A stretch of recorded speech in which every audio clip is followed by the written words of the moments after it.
स्वागत छ तपाईहरुलाई आज पनि हाम्रो च्यानल तोडफोड नेपालमा।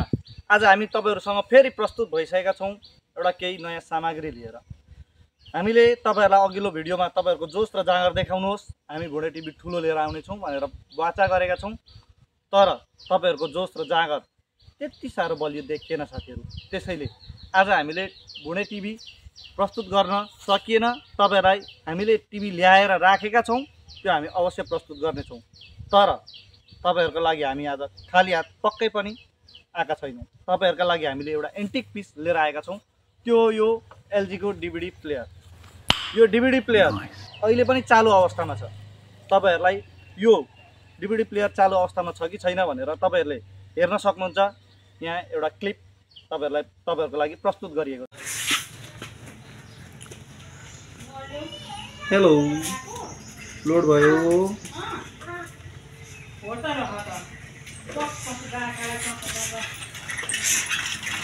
हामीसँग यो चल्दै गरेको सामान हो। तर हामी सँगै यो डीवीडी प्लेयर के गर्ने हो, कसरी चलाउने हो कतिलाई थाहा नहुन सक्छ। किनभने अहिलेको जमानामा मोबाइल र पेन ड्राइभ ल्यापटपको जमानामा यो डीवीडी प्लेयर कसैले पनि प्रयोग गर्दैन। यो डीवीडी प्लेयर पहिले हामीले फिल्महरु हेर्नलाई अनि बिए वर्तमान खिचेका हाम्रो भिडियोहरुलाई हामीले एउटा चक्कामा क्याप्चर गरेर हाम्रो एउटा स्टोरेज जस्तो पेन ड्राइभमा जस्तो पहिले एउटा सिडी आउँथ्यो, सिडीमा हालेर त्यो चाहिँ यसमा हालेर हामीले हेर्न सक्थ्यौं। त्यो चाहिँ यहाँ हाम्रो एउटा डीवीडी भिसिडी सिडी प्लेयर भनेर जुन लेखिएको छ, यसमा चाहिँ तपाईको यो चाहिँ के गर्छ भन्दाखेरि यहाँ हामीले बटन थिचिसकेपछि बाहिरभित्र गर्छ। हेर साथीहरु, भित्र छिरिसकेपछि अनि चक्का घुमेर यसबाट तपाईहरुलाई यसले यहाँ हाम्रो पिछाडी छन् एबी ज्याक जोड्ने ठाउँहरु। यो एबी ज्याक जोड्ने ठाउँहरुबाट हामीले टिभीमा हेरेर भिडियोहरु हेर्न सक्थ्यौं।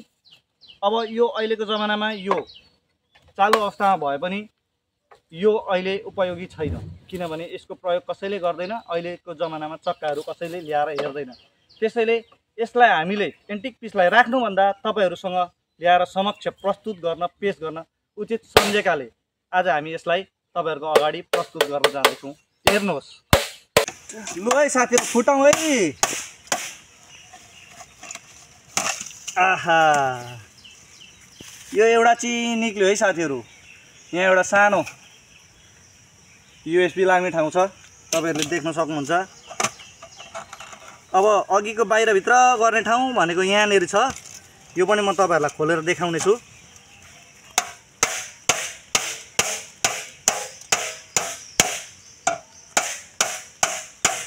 ओहो, टिनको रहेछ, बलियो रहेछ है साथीहरु। यो हेर्न सक्नुहुन्छ तपाईहरुले। अघि मैले जुन भनेको थिएँ चक्का यहाँ राखिन्छ, सिडी तपाईहरुले त्यो क्लिपमा देख्न सक्नुहुन्छ। हामीले सिडी पनि त्यसमा देखाएका छौं। यो सिडी यहाँ बस्छ र यो बाहिरभित्र यहाँबाट गर्ने ठाउँ जस्तो यहाँबाट यो यसरी इन आउट हुने हो। अनि यसैको माध्यमबाट त्यो भिडियोहरु चल्थ्यो।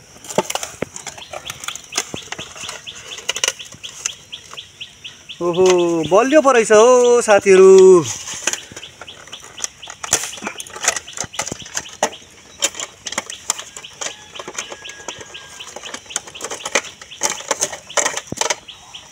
ल हेर्न सक्नुहुन्छ। यो यसमा यो मोटर लागेको छ एउटा, यसमा अर्को यता सानो मोटर लागेको छ, पीसी बोर्डहरु लागेको छ। यसमा यो पत्ता लागेको छ। यो पत्ता यसमा जोडिएको हुन्छ। यो पत्ता यसमा जोडिएर यसलाई यही पत्ताको माध्यमद्वारा बाहिरभित्र गर्ने यो मोटरहरु लागेको हुन्छ। यसैको काम हो यो सिडी प्लेयरलाई चलाउने। अब यहाँ अन्य जिनिसहरु पनि छन्, निकालेर तपाईहरुलाई प्रस्तुत गर्दै छु।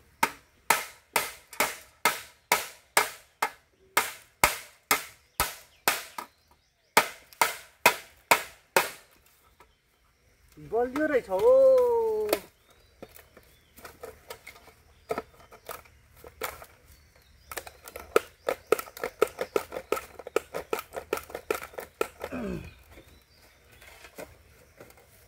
है कडा छ त हौ,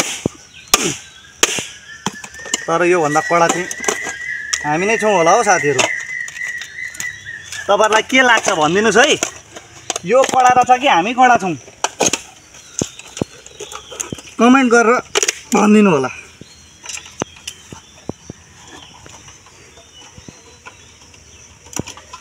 कडा त यो पनि निक्लियो, तर यसलाई हामी त्यसै जाने छोड्नेवाला त छैन।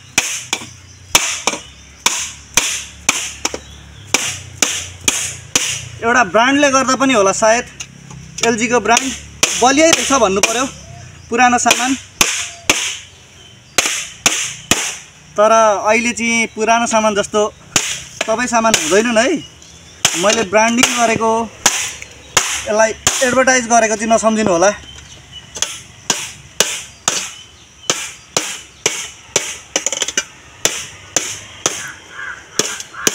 अहिलेका सामानहरू जे पनि थिए धेरै बलिया थिए।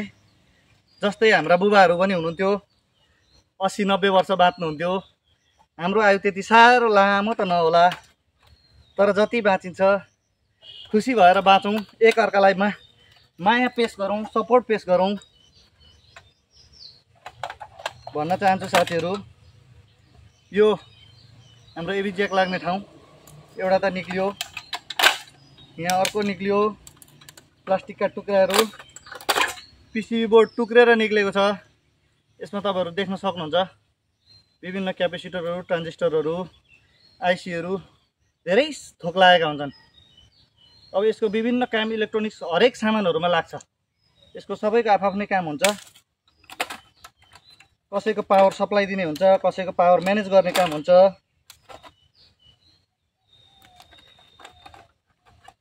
यसलाई